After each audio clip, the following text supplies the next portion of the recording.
Polished personality and fake personality.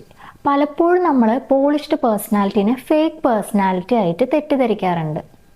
പല സാഹചര്യങ്ങളിലും നമുക്ക് പോളിഷ്ഡ് പേഴ്സണാലിറ്റി ആയിട്ട് സംസാരിക്കേണ്ടതായിട്ട് വരാറുണ്ട്. ആ ഒരു സാഹചര്യത്തിൽ അത് അത്യാവശ്യമായിരിക്കും, അല്ലാതെ അത് വലിയൊരു മാന്യനാവാൻ വേണ്ടിയിട്ട് അവൻ സംസാരിച്ചതാണ് എന്നല്ല അതിനർത്ഥം. പോളിഷ്ഡ് പേഴ്സണാലിറ്റി എന്നത് ഒരാളുടെ ഇമോഷണൽ ഇന്റലിജൻസ് അല്ലെങ്കിൽ ഇമോഷണൽ മെച്യൂരിറ്റിന്റെ ഭാഗമാണ്. പോളിഷ്ഡ് പേഴ്സണാലിറ്റി ഉള്ള വ്യക്തികൾ കുറേ കാര്യങ്ങൾ കീപ്പ് ചെയ്തിട്ടായിരിക്കും സംസാരിക്കുന്നുണ്ടാവാം. ഒരു self awareness, self regulation, empathy, good communication skill, ഇത്രയും കാര്യങ്ങൾ അവരുടെ സംസാരത്തിൽ ഉണ്ടാകും. ഇവിടെ ഒരിക്കലും ഇമോഷൻസ് ഹൈഡ് ആവുന്നില്ല, അവരുടെ ട്രൂ പേഴ്സണാലിറ്റിയും ഹൈഡ് ആവുന്നില്ല.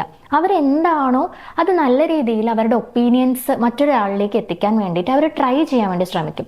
പക്ഷേ ഫേക്ക് പേഴ്സണാലിറ്റി എന്ന് പറയുന്നത് അങ്ങനെയല്ല. അവരവിടെ ഇമോഷൻസ് ഹൈഡ് ചെയ്യും, അവരുടെ ഇമോഷൻസ് അവിടെ സപ്രസ് ആവും. അതുകൊണ്ട് തന്നെ ഒരു ഇന്റേണലി ഡിസ്കംഫേർട്ട് അവിടെ ഫീൽ ചെയ്യും.